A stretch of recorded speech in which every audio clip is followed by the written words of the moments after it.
दोस्तों नमस्कार, अस्सलाम वालेकुम। मैं रोशन खान एक बार फिर आपके सामने हाज़िर हूँ। द इंक न्यूज़ पे आप सभी का मैं दिल से इस्तकबाल करता हूँ। दोस्तों, कुछ दिनों से लगातार तालिबान एक मसला पूरी दुनिया में छाया हुआ है। बहुत सी बातें हो रही हैं। इसी आड़ में बहुत से ऐसे लोग हैं जो अपनी राजनीतिक रोटियां भी सेक रहे हैं। लेकिन इसी बीच मुझे ख़याल आया, कुछ ऐसे बातें जो काफ़ी समय से भारत में हो रही हैं और एक बहुत बड़ा इल्ज़ाम हमेशा लगाया गया है इस्लाम के बारे में। आज जो कुछ भी हो रहा है दुनिया में, पूरी दुनिया ये साबित करने में लगी हुई है कि हर बुराई के पीछे या तो इस्लाम है या तो मुसलमान है। दोनों तमाम जो समस्याएं हैं इस वक्त इन्हीं की वजहों से है। चाहे वो तालिबान का इशू हो, चाहे वो गल्फ़ का मामला हो, कहीं भी दुनिया में चले जाइए, इस्लामोफोबिया नामक बीमारी अपने चरम पे है। तो मैंने सोचा चलो आज इस पर कुछ बात की जाए और आखिर समझा जाए कि इस्लाम दुनिया में बहुत तेज़ी से बढ़ा क्यों, क्या वजह थी लोगों ने इस्लाम को अपना लिया, और क्या ये बात सच है क्या कि तलवार के ज़ोर पे फैलाया गया। उसी पर मैं थोड़ी सी बात करूँगा। दूसरी वजह मेरे आने का ये है कि आज के दौर में जो इस्लाम के साथ, मुसलमानों के साथ जो ये कुछ हो रहा है, उसकी ज़िम्मेदार मुसलमान ज़्यादा हैं, इसमें दो राय नहीं है। क्यों हैं वो चीज़ भी मैं आपको बताऊँगा, जो कि सिर्फ मेरी राय नहीं है। ऐसे बहुत से स्कॉलर्स हैं, ऐसे बहुत से लोग हैं, वक्त पर, समय समय पर इन चीज़ों पर रिसर्च करते रहते हैं, खोजबीन करते रहते हैं, चिंतित रहते हैं कि ऐसे मज़हब के बारे में लोगों के मन में इतनी जल्दी इतनी नफ़रत क्यों पैदा हो गई, जिस मज़हब को अपनाने में लोगों ने ज़्यादा समय नहीं लिया। बहुत से तो ऐसी कंट्रीज़ हैं जहाँ पर 99% आबादी आज मुस्लिम है। ऐसे भी देश हैं जहाँ पर मिक्स पॉपुलेशन है। ऐसे भी देश हैं जहाँ पे बहुत थोड़ी तादाद है मुसलमानों की। तो शुरू करता हूँ मैं आपको उन बातों से जो शायद आपको पता है लेकिन आप समझ नहीं पाते हैं, या आप उस चीज़ को समझने की कोशिश नहीं करते हैं। आखिर इस्लाम इतनी तेज़ी से दुनिया में क्यों बढ़ा। मैं जो बातें कहने जा रहा हूँ उसको थोड़ा ध्यान से सुनिएगा। इस्लाम को फैलने में 3 चीज़ों ने बहुत बड़ी भूमिका निभाई थी, जो कि सच है, इतिहास गवाह है। बड़े बड़े स्कॉलर्स ने इस चीज़ को मेंशन किया है। आज भी लोग इस चीज़ को समझते हैं, जानते हैं, लेकिन आम लोगों के बीच में अभी ठीक से इसको फैलाया नहीं गया है। क्योंकि आज का जो वक्त है, जो मीडिया का हाल है, वो आप देख ही रहे हैं, वही परोसा जाता है जो किसी के इशारे पे होता है, या उनका जो फ़ायदा, अपना फ़ायदा होता है, उसी हिसाब से किया जाता है। ये पूरी दुनिया जानती है, उस पर मैं नहीं पढ़ूँगा, लेकिन जो 3 वजहें हैं वो मैं बताऊँगा। दोस्तों, आप लोग मालूम होगा कि इस दुनिया में ऐसा नहीं कि इस्लाम ही एक मज़हब आया या इस्लाम ही मज़हब है। बहुत से मज़हब शुरू से आपने देखा होगा, तरह तरह के लोग थे, तरह तरह की विचारधाराएं थीं, अपने अपने सबके भगवान थे, अपने अपने सबके कबीले थे, अपने अपनी जनजातियां थीं, जातियां थीं, अलग अलग भागों में बटे हुए थे पूरी दुनिया। तो पहली चीज़ जो इस्लाम की तरफ लोगों ने अट्रैक्ट होना शुरू किया वो था समानता, इक्वालिटी। ये एक बहुत बड़ी चीज़ थी। जो ज़माना उस वक्त था, आज से 1500 साल पहले जब इस्लाम आया, जब इस्लाम की टीचिंग्स लेकर prophet Muhammad peace be upon him सल्लल्लाहु अलैहि वसल्लम आए दुनिया में, लोगों को बताना शुरू किया, जो सबसे पहली चीज़ लोगों को पसंद आई कि इस मज़हब में समानता है, हर इंसान एक बराबर है, किसी के साथ कोई भेदभाव नहीं है। जैसा कि उस वक्त लगभग पूरी दुनिया में किसी न किसी रूप में भेदभाव, ऊंच नीच, गोरा काला, छूत अछूत, दुनिया भर के ऐसी पाबंदियां थी लोगों के ऊपर कि लोग बहुत सी जगहों पर तो उनकी हैसियत कुत्ते से भी बुरी हुआ करती थी। उनको गुलाम बनाया जाता था, उनको स्लेव बनाया जाता था। उनके साथ बहुत ही जानवरों की तरह बर्ताव किया जाता था। यहाँ तक कि हमने अपने भारत में पढ़ा है कि एक बहुत बड़ा वर्ग था, उसको अछूत कहा जाता था। उनके साथ उठना बैठना खाना पीना भी अधर्म कहलाता था। वो अछूत थे, उनको कपड़े पहनने का हक नहीं होता था, उनको धार्मिक पुस्तकें पढ़ने का हक नहीं होता था। उनका सिर्फ काम होता था एलाइट लोग, जो ऊंचे जाति के लोग हैं, उनकी सेवा करना और मर जाना। तो जब समानता का अधिकार लोगों ने देखा तो लोग इस्लाम की तरफ अट्रैक्ट हुए, लोगों ने आना शुरू किया, लोगों ने इस्लाम में रुचि दिखाई। ये थी शुरुआत।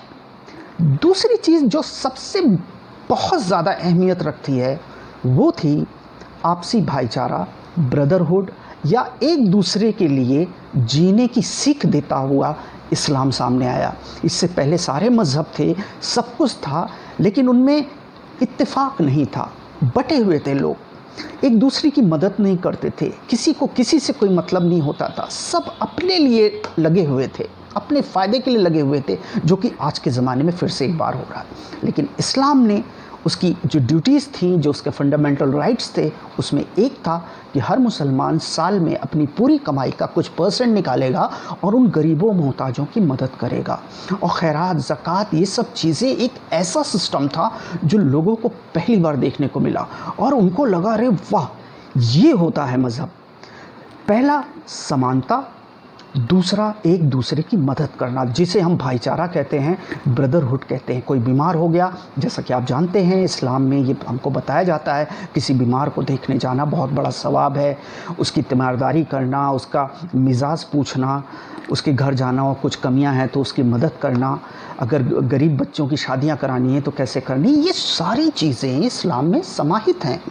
ये चीज़ एक और बहुत बड़ी बात थी दुनिया के लिए, जो इस्लाम की तरफ उन्होंने आना शुरू किया। और तीसरी चीज़ जो बहुत ही ज़्यादा अहम थी, इससे ज़्यादा अहम तो कोई बात हो ही नहीं सकती थी, जहाँ पे कि जो पुराने मज़हब थे, पुराने धर्म थे, बुत परस्त थे, या जो प्रकृति की पूजा करते थे या जिसकी भी पूजा करते थे, उनके यहाँ एक वर्ग विशेष को ही पढ़ने का अधिकार था, जो ऊंची पद पे होते थे, जिन्हें हम प्रीस्ट कहते हैं, जिन्हें हम या तो पंडित कहते हैं, या उनको तरह तरह के नाम लिए जाते हैं अलग अलग जगहों पे। जैसे ब्राह्मण होते हैं हमारे भारतीय समाज में, वही सारे कर्म कांड कराते थे, पूजा पाठन, किसी के यहाँ जन्म हुआ, मृत्यु हुई, जितने भी कर्म कांड हैं वही कराते थे, और उन्हीं को पढ़ने का हक था, बाकी लोगों का हक नहीं था। जातियों के हिसाब से पूरी दुनिया बटी हुई थी, सिर्फ भारत की बात नहीं है, पूरी दुनिया बटी हुई थी और बहुत ही अव्यवस्थित थी। लोग एक दूसरे के लिए नहीं जीते थे, सिर्फ अपने लिए जीते थे। लूटना, मारना, काटना, ये आम बात हुआ करती थी। लेकिन जब इस्लाम आया, जब लोगों ने शुरू की 3 चीज़ें देखी, पहला, इंसान सारे बराबर हैं, एक दूसरे में भाईचारा होना चाहिए, और तीसरा, अब उनको मौका मिला कि धर्म की जानकारी के लिए किताबों को पढ़ो। एजुकेशन पे बहुत बड़ी बात हुई थी, और आम आदमी जो कल तक डरता था पढ़ने से, उसको आज़ादी मिल गई, वो पढ़ना लिखना शुरू किया। यहाँ तक कि इस्लाम के पैगंबर हज़रत मोहम्मद सल्लल्लाहु अलैहि वसल्लम ने एक जगह फरमाया है कि आपको इल्म हासिल करना है, और इल्म हासिल करने के लिए, और ऐसा भी कुछ हदीसों में आया है, कहा जाता है कि अगर आपको चाइना जाना पड़े तो वहाँ भी जाने से मत संकोच करिए। ये 3 चीज़ें मैं दावे के साथ कह रहा हूँ, इस्लाम पूरी दुनिया में फैला है सिर्फ इन 3 चीज़ों की वजह से। अब आप मानो चाहे ना मानो, लेकिन एक तर्क भी मैं इसके साथ देना चाहता हूँ। आप हिंदुस्तान को उठाकर देखिए, हिंदुस्तान में तकरीबन 800 साल मुस्लिम हुकूमत रही। आज़ादी के वक्त इस देश में 17 से 18% मुसलमानों की आबादी थी। अगर ज़ोर ज़बरदस्ती से इस्लाम फैलाया गया होता तो क्या ये अनुपात आपको समझ में आ रहा है? नहीं आ रहा है, आपकी मर्ज़ी, मैं सिर्फ आपको बताने की कोशिश कर रहा हूँ। वहीं पर अगर हम देखा जाए, चलिए मुस्लिम आक्रांता भारत में आए, बड़े पैमाने पे उन्होंने बहुत कुछ किया, उन्होंने ज़ोर ज़बरदस्ती की, जो आप कहते हो चलो 1 सेकंड के लिए मान लिया जाता है। ये बताइए, आज के टाइम में अगर आप इंडोनेशिया जाते हैं, मलेशिया जाते हैं, 90% पॉपुलेशन वहाँ की मुस्लिम है, और इतिहास गवाह है, इतिहास के पन्नों में कहीं भी आप नहीं पाएंगे कोई मुस्लिम आक्रांता इंडोनेशिया या मलेशिया गया था, वहाँ अटैक किया था, बहुत लंबे समय तक वहाँ पर कब्ज़ा किया था या हुकूमत की थी। जिस देश में मुग़ल गए ही नहीं वहाँ पर आबादी 90% है। जहाँ पे 800 साल हुकूमत की, जैसा कि आप कहते हो कि क्रूर थे, वो तलवार के ज़ोर पे सब कुछ करते थे, वहाँ सिर्फ 18% या 17% या 19%। ये चीज़ आपको समझ में आ रही है कि नहीं आ रही है कि आप भी उन मूर्खों की भीड़ में शामिल हैं जो ये कह देते हैं कि आपके फोर फादर्स, आपके पूर्वज डर कर इस्लाम कबूल कर लिया, तलवार के ज़ोर पे इस्लाम को कबूल कर लिया। आपको अब हंसना चाहिए, मजाक बनाना चाहिए उनका कि ऐसा कतई नहीं है। हाँ, आज के दौर में इस्लाम के मानने वालों में कमियां ज़रूर आई हैं। मैंने 3 जो चीज़ों का ज़िक्र किया है, इक्वालिटी, ब्रदरहुड, एजुकेशन, आज के समय में ये तीनों चीज़ें एक बारगी मुसलमानों से लुप्त हो गई हैं, ख़त्म हो गई हैं, अब देखने को ही नहीं मिलती। 2-4 लोग होंगे सोसाइटी में जो सच्चे मन से काम करते होंगे, बहुत छोटी तादाद है उनकी। शायद उन्हीं की तादाद की वजह से अभी शायद ये दुनिया है, नहीं अगर वो भी चले गए तो ये दुनिया ख़त्म हो जाएगी, ये पक्का है, ये कुरान भी ऐसा ही कहता है। तो आज वो जो चंद लोग कर रहे हैं, एक वक्त था कि पूरा का पूरा इस्लाम जगत में शामिल होने वाला इंसान इन 3 चीज़ों को सख्ती से पालन करता था। बराबरी का हक, एक दूसरे को मदद करना और इल्म हासिल करना।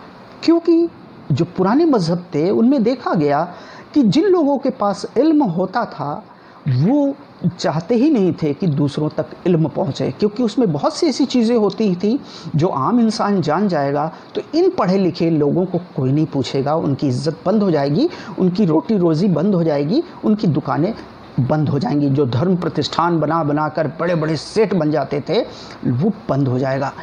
ये 3 वजह इस्लाम में आज इसके पतन, इस्लाम में नहीं मुसलमानों के पतन का कारण बन गई है।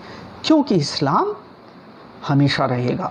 इस्लाम दुनिया का सबसे तेज़ी से बढ़ता हुआ आज भी रिलीजन है, ये आप आंकड़ों से साबित होता है। लेकिन ज़्यादातर मुसलमान इन 3 चीज़ों पर अब ध्यान नहीं दे रहे हैं। यही वजह है कि पूरी दुनिया में आज इस्लाम को गाली दी जाती है इन मुसलमानों की वजह से। ये मुसलमान ठीक से फॉलो नहीं कर रहे हैं, उनसे गलतियां हो रही हैं, आपस में एक दूसरे से भाईचारा ख़त्म हो गया है, एक दूसरे को ऊंचा नीचा दिखाने की आदत पड़ गई है, एक दूसरे से चीज़ें छुपाई जाती हैं, उनको नुकसान पहुंचाया जाता है, एक दूसरे के साथ ये ज़्यादा होने लगा है। शायद यही वजह है कि आज मुसलमान इतने बुरे वक्त, बुरे हालात में हैं। आने वाला वक्त एक बार फिर से अच्छा हो, इसके लिए इन 3 चीज़ों पे हमेशा ध्यान देना। मेरी बात याद रखना। कोई स्कॉलर शायद आपको ये ना बताए, लेकिन ये मेरा फ़र्ज़ था, मैंने बताया। पढ़िए, लिखिए, बड़ों छोटों की इज़्ज़त करिए, सबको बराबर समझिए और इल्म हासिल करिए। किसी के कहने में मत आइए। कोई कुछ कह दे कि इस्लाम ये कह रहा है, इस्लाम ये कह रहा है, मानने की ज़रूरत नहीं है जब तक आप खुद उसका मुताला करो, अल्लाह का शुक्र अदा करो, ईश्वर का शुक्र अदा करो, गॉड का थैंकफुल होना चाहिए आपको कि आज इल्म हासिल करने के लिए ऐसे ऐसे रिसोर्सेज हो गए हैं जो किसी जादू से कम नहीं है। सिर्फ आपको मोबाइल उठाना है, नेट ऑन करना है, उस पर कुछ टाइप करना है, उस चीज़ की बेसिक इन्फॉर्मेशन आपको मिल जाएगी। उस पे आपको वो सारे लिंक मिल जाएंगे जहाँ पे आपको फर्दर और भी चीज़ें जानना चाह रहे हैं, वो सब आपको मिल जाएगी। तो हाथ जोड़कर पूरी दुनिया के लोगों से मेरा विनम्र अनुरोध है, निवेदन है, ख़ास तौर पे अपने मुस्लिम भाइयों से, बहनों से, आप लोग पढ़िए, एक दूसरे से प्यार मोहब्बत से मिलजुल कर रहिए और ख़ास तौर से जो लोग मुसलमान नहीं हैं उनकी तरफ आप ख़ास तवज्जो दें। उनको प्यार मोहब्बत, उनको सम्मानित करना हमारा इस्लाम सिखाता है। हम उनके साथ किसी भी तरीके से गलत व्यवहार नहीं कर सकते। अगर करते हैं तो हम मुसलमान नहीं हैं। जय हिंद, जय भारत, जय संविधान।